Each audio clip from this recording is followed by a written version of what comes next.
స్తోత్రం. యేసుక్రీస్తు నామమున మీకు వందనాలు. రక్షణ గురించి నీవు నీ ఇంటి వారందరూ ఏ మాటల వలన రక్షణ పొందుదురో ఆ మాటలు నీకు తెలుపబడుతున్నాయి. యేసునందు విశ్వాసం ఉంచుము, అప్పుడు నీవు నీ ఇంటి వారును రక్షణ పొందుదురు. ఇక్కడ మనం కొన్ని విషయాలు రక్షణ పొందాలంటే అంగీకరించాలి, ఆ మాటల్లో నిలిచి ఉండాలి. ఆ మాటలను గట్టిగా పట్టుకుంటే ఆ సువార్త ద్వారా మనం రక్షించబడతాం. అదేమనగా లేఖనాల ప్రకారం క్రీస్తు మన పాపాల కోసం మృతి పొందాడు, సమాధి చేయబడినాడు, లేఖనముల ప్రకారం 3వ దినాన తిరిగి లేపాడు అని యేసు ప్రభువుని నీ నోటితో ఇవన్నీ ఒప్పుకొని దేవుడు మృతుల్లో నుండి ఆయనను లేపనని హృదయంలో విశ్వసిస్తే నువ్వు రక్షింపబడతావు. ఇక్కడ కొన్ని విషయాలు దేవుడు మనల్ని ఖండిస్తున్నాడు. అదేమిటంటే భూమి మీద మనిషి తన కొరకు ధనాన్ని సమకూర్చుకునే పనిలో ఉండిపోయాడు, ఆస్తి మీద నమ్మకాన్ని పెట్టుకొని ఉండిపోయినాడు.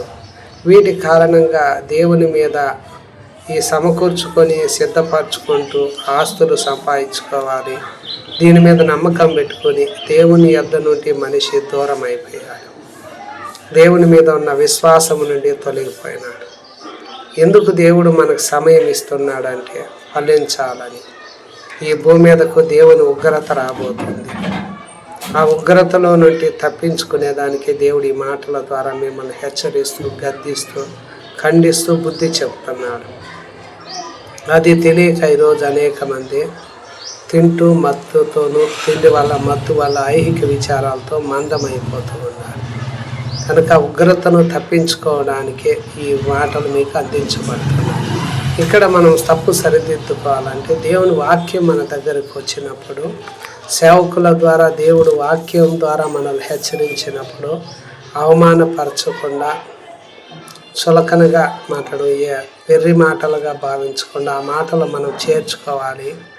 దానికి అడ్డుగా ఆయన వెంబడించడానికి, రక్షణ పొందడానికి ఏవేవి ఆటంకంగా ఉన్నాయో అవన్నీ మనం విడిచిపెట్టాలి.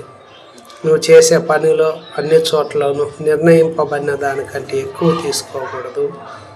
నీ కిందన పని చేసే ఎవరిని మనం బాధ పెట్టకూడదు. అపనిందలు వేయకుండా నీకు వచ్చిన జీతంతోనే తృప్తి పొంది ఉండాలి.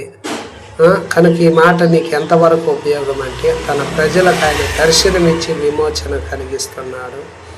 మనము మన శత్రువుల నుండి, మనల్ని ద్వేషించు వారందరి చేతిలో నుండి దేవుడు తప్పించి రక్షణ కలుగజేస్తున్నాడు. మన పాపాలు క్షమించేవాడు, మనలను సమాధాన మార్గములోకి నడిపిస్తున్నాడు.